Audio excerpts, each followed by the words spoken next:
Bom dia a todos, é uma honra estar aqui participando desse fórum. Faço minhas as palavras do senhor Carlos Gouveia sobre a oportunidade maravilhosa de estar aqui discutindo essas doenças raras. Eu acabei preparando uma apresentação assim mais técnica, mas usando uma linguagem mais simples, porque a oportunidade, não poderia perder a oportunidade de falar mais sobre fibrose cística, como a senadora Selma falou antes, sobre a possibilidade de propor, então, o estudo dessas doenças raras na faculdade. Eu posso dizer que fibrose cística nem todo médico conhece, nem todo médico que passa pela graduação, que faz a residência, sabe o que é fibrose cística, portanto, eu não poderia perder essa oportunidade. Fibrose cística, sim, é uma doença rara, uma vez que a definição de raro, então, é uma doença, uma pessoa cometida menos do que 2.000 pessoas, entre 2.000 pessoas, né? Porém, é uma doença fatal e muito mais comum nas pessoas de ascendência, assim, que tem a raça branca, tá? Mas a prevalência dessa doença, ela é muito variável.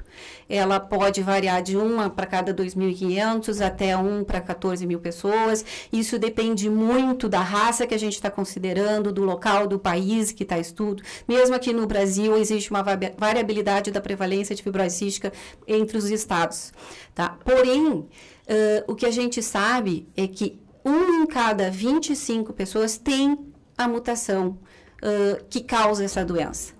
Ou seja, se aqui nós somos 150 pessoas, 6 de nós têm essa mutação sem saber, sem ter nenhum sintoma. Nós temos aqui no Brasil, desde 2009, um registro brasileiro dos casos de fibrose cística que nos ajuda a ter um panorama de como é que está distribuída essa doença. Até 2016, que foi o último relatório, nós tínhamos cerca de 4.600 registros de pacientes com fibrose cística, e como a gente pode ver, todos esses pacientes estão sendo atendidos em 48 centros de tratamento de fibrose cística, que são constituídos por uma equipe multidisciplinar, compostas por médicos de várias especialidades, pneumologistas, geneticistas, gastroenterologistas, por fisioterapeutas, por enfermeiros. E como vocês podem observar aqui no mapa, eles têm uma distribuição, uma concentração maior aqui assim na costa leste, no sul do país, refletindo não só, né, a variação populacional, concentração populacional nessas regiões, mas também a influência, né, da imigração europeia, uma vez que, então, como eu falei anteriormente, fibrose cística ela é muito mais frequente na raça branca. No Brasil, a gente não considera esse dado em função da nossa grande miscigenação. Como eu falei anteriormente, fibrose cística, então, é uma doença genética e ela é do tipo autossômica recessiva, né? O que acontece isso? Nós temos o pai e a mãe que são portadores do gene, são os heterozigotos, e que, no momento que vão conceber o seu bebê, acabam doando, então, esse gene, e existe, então, uma 25% de chance de que o bebê nasça, então, com fibrose cística. O gene que causa essa doença se chama CFTR, e ele é responsável pela produção de uma proteína, responsável por uma proteína com esse mesmo nome, CFTR, e que ela tem uma ação nas nossas células de regular o fluxo de íons. O mais importante deles é o cloro, e isso secundariamente afeta também o fluxo da água nessas secreções. E o que acontece? As secreções que são produzidas por esses epitélios, elas são mais espessas, elas são mais viscosas. Por isso também que fibrose cística é conhecida como mucoviscidose, né? Então, a doença do muco viscoso. Esse diagrama demonstra uma célula normal, então, onde é produzido essa proteína no núcleo, e essa proteína ela passeia pela célula até chegar aqui assim no ápice celular, onde então ela passa a funcionar.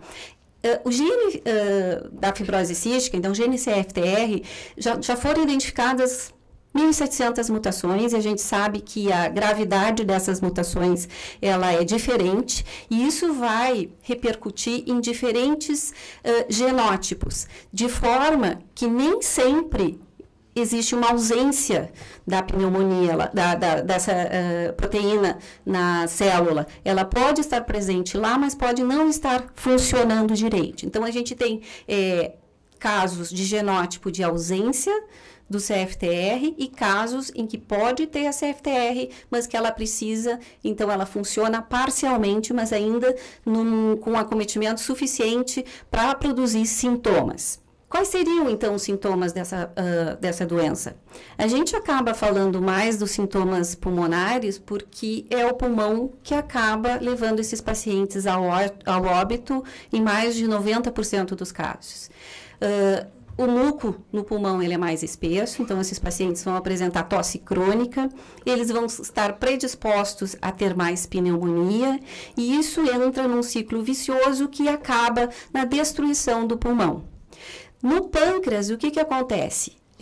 A secreção pancreática entope os canalículos pancreáticos e a enzima não chega até o pâncreas. Então, não digere os alimentos, de forma que o paciente vai apresentar diarreia, com perda de gordura nas fezes, não vai ganhar peso e pode eventualmente entrar num quadro de desnutrição. E nas glândulas sudoríparas, o que acontece? O suor é mais salgado, é muito mais salgado. Tanto que fibrose cística também é conhecida como a doença do beijo salgado. Aqui, então, só para exemplificar para vocês, esse aqui é uma foto demonstrando um pulmão normal, um corte de um pulmão normal. E a doença ela é progressiva, então acaba fazendo lesões no pulmão, que nós chamamos de bronquiectasias, e destrói completamente o pulmão, o paciente perde muito da função pulmonar. Como é que a gente sabe que a pessoa tem fibrose cística? Né? A gente pode contar com o diagnóstico da fibrose cística já ao nascimento, antes mesmo das manifestações clínicas dessa doença, através do teste do pezinho, né? Nós temos já na maior parte dos estados a dosagem da tripsina imunorreativa, desde que foi implantado então o programa de triagem neonatal da fase 3, o que propicia então o diagnóstico precoce, o início do tratamento precoce e um prognóstico melhor para esses pacientes. Porém, o teste do pezinho é um teste de triagem e essa doença vai ter que ser confirmada com o exame do suor. Né? A gente sabe que o suor é mais salgado, então nós vamos medir a quantidade de eletrólitos no suor. Esse exame pode ser feito a qualquer idade, já desde o período de bebê. E a pesquisa da mutação genética também contribui para o diagnóstico naqueles casos que são mais duvidosos, que justamente tem aquelas mutações que têm um funcionamento parcial e que acaba não tendo, assim, todas as manifestações clínicas e que então nos ajuda não só para o diagnóstico, também, mas como uma decisão terapêutica posterior. Atualmente, o tratamento da fibrose cística é preventivo. Tá? É um tratamento que não cura, é um tratamento que visa aumentar a sobrevida desses pacientes, tentando manter uma qualidade de vida a melhor possível. Tá? E ela se baseia em 3 pilares principais. O principal, um deles é a nutrição, o que significa assim, que a dieta desses pacientes ela tem que ser hipercalórica, hiperproteica, porque esses pacientes precisam manter um peso adequado e nem sempre isso é possível. Algumas vezes vai necessitar de suplementos, algumas vezes a gente vai necessitar de uma dieta pela sonda, por uma dieta por uma gastrostomia.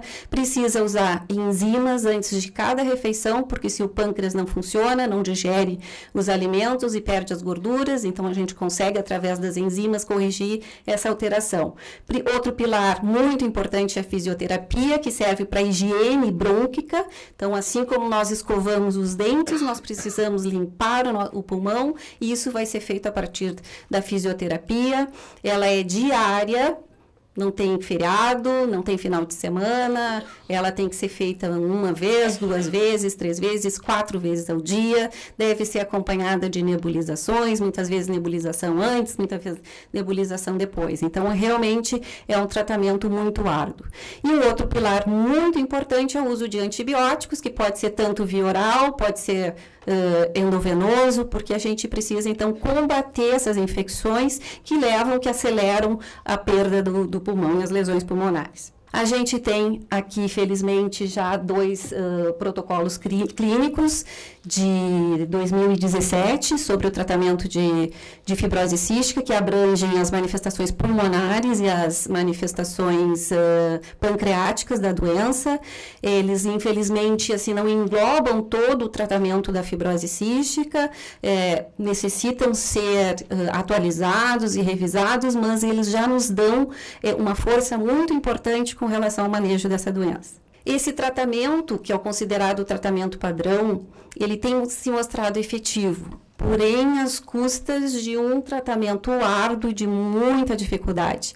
Esse aqui eu trouxe para mostrar para vocês, então, uma curva de mortalidade da fibrose cística e o quanto que ela diminuiu ao longo, desde 1986 até 2016. Então, isso aqui é uma situação do registro americano. Tá? Nós aqui no Brasil, nós temos, através do registro, uma taxa de mortalidade de 1,8 óbitos para cada 100 indivíduos, porém, que é acima, né, do registro americano, porém, a idade mediana de óbito nos Estados Unidos é 29 anos, a nossa já é bem menor, está em torno de 14 anos. Felizmente, né, meus colegas anteriores já mostraram os avanços em outras doenças. Com fibrose cística também a gente está avançando e, felizmente, os avanços têm sido rápidos, né, e novos tratamentos têm surgido para justamente...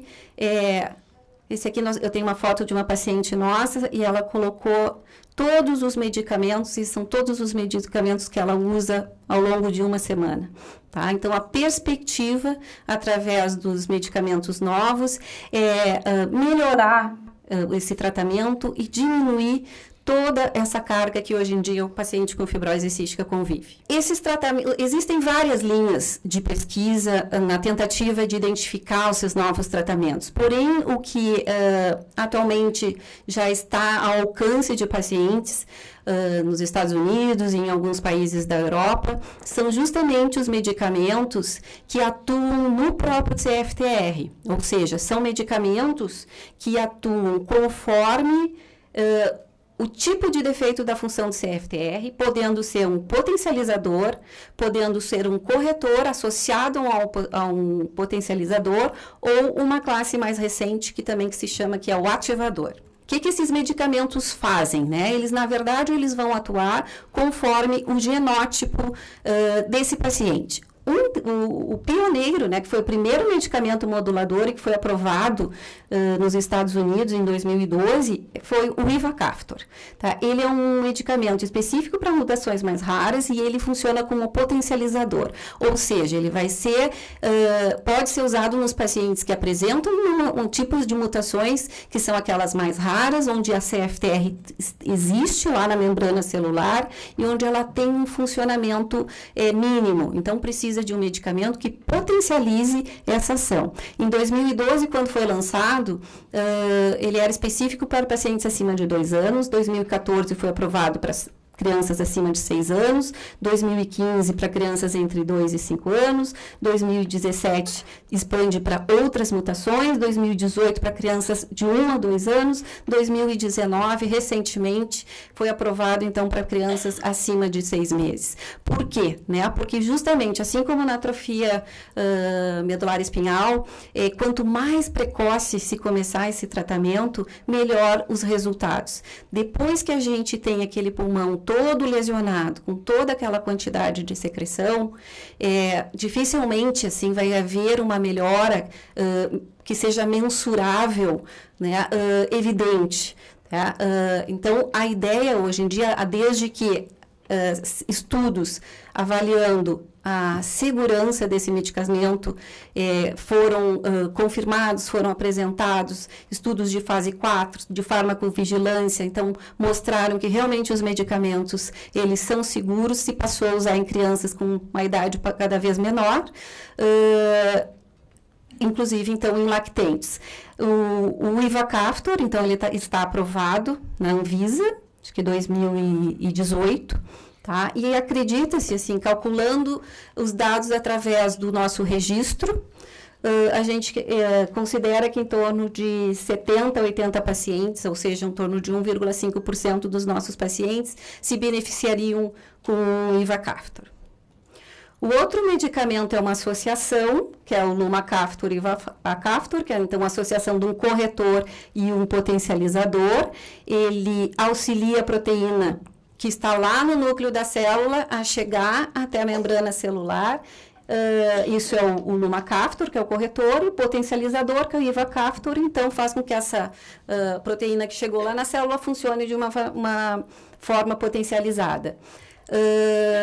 Porém, ele é mais específico, ele é específico para pacientes que têm as duas mutações delta F508 nos dois alelos, que é a mutação mais frequente, inclusive no nosso meio. Então, nós temos aqui no Brasil 1.427 pacientes, de acordo com o nosso registro, isso perfaz 46% dos pacientes que poderiam, então, se beneficiar desse tratamento. E um outro medicamento que também está aprovado é o Tezacaftor e Ivacaftor, também uma associação corretor potencializador, muito semelhante ao Lumacaftor e Ivacaftor, porém ele ainda é específico para pacientes acima de 12 anos, foi aprovado no ano passado pelo FDA e aqui no Brasil está em processo de registro pela Anvisa. Só para ter uma ideia, assim, na verdade eu falei sobre esses medicamentos, mas até então a gente não falou sobre a eficácia desses medicamentos.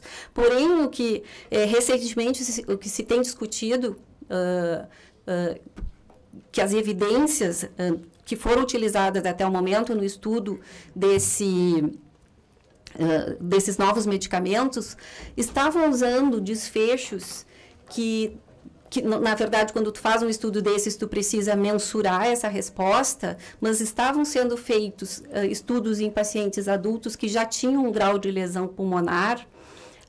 Então, por isso que nós temos incrementos de função pulmonar que não são tão grandes, né, quanto os resultados que se viu ali na atrofia medular espinhal, que são mais modestos, né, de 3% a 10%, de 3%, de 7%, mas na realidade a gente tem que considerar que esses pacientes costumam ter perda de função pulmonar em torno de 2% ao ano.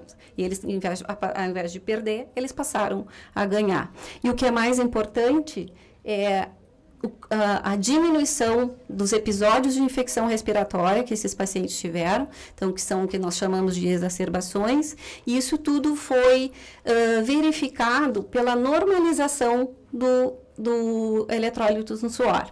Nós temos um paciente, então, que tem um suor salgado, que é a manifestação da sua doença, que toma um medicamento, que é para tratar a sua doença e que melhora, então, diminui os valores do cloro no suor, realmente, então, demonstrando o quanto que está funcionando. Existem novos tratamentos, né? Então tem os chamados agora os amplificadores, que vão aumentar a quantidade do CFTR na célula, e a vantagem desse tratamento é que ele é independente do genótipo. Porém, os estudos ainda estão em andamento, mas a nossa expectativa é boa, né? A gente tem visto, assim, eu tenho acompanhado os últimos congressos, e a cada ano, a cada semestre, na verdade, a gente já tem esses resultados sendo publicados. Eu vou ter que discordar, eu acho que do Dr. Edemar, que diz que da atrofia tem um monte de estudos. Isso aqui é só uma compilação de todos os estudos de medicamentos novos em fibrose cística, né? Temos vários em estudos em fase 3. Então, não poderia deixar de trazer essas informações. É muito emocionante. Eu felizmente, por ter estudado numa faculdade que está vinculado a um centro de tratamento, eu tive contato com fibrose cística desde muito cedo na minha formação como médica. Escolhi uma especialidade que é justamente a pneumologia pediátrica e fiz parte de uma equipe de referência em fibrose cística. Eu trabalho com fibrose cística há mais de 20 anos e essa situação de nós estarmos aqui discutindo justamente essa doença é uma situação inédita. Na época que eu comecei a tratar esses pacientes, não havia nem a enzima. né? Hoje em dia ele já tem acesso e isso vem evoluindo muito rápido. Eu acho que nos últimos 5 anos, literalmente, assim, está acontecendo e eu acho que ainda está por vir várias e várias novas medicamentos e novas tecnologias para tratamento da fibrose cística. E para concluir, então eu trouxe uma foto aqui da nossa paciente, que já está em uso do Orkambi, desculpa, ela está em uso do Calideco, porém, infelizmente, a Franciele esperou muito tempo, né, pelo medicamento, e quando o medicamento chegou, ela já estava em lista de transplante, já está aguardando, então, por um pulmão novo, mas está lá, está bem, né? Tem uma qualidade de vida bem, está usando começou recentemente o medicamento e, felizmente, está cada vez mais estável. A gente, inclusive, está torcendo para que ela saia da lista de transplantes. Muito obrigada.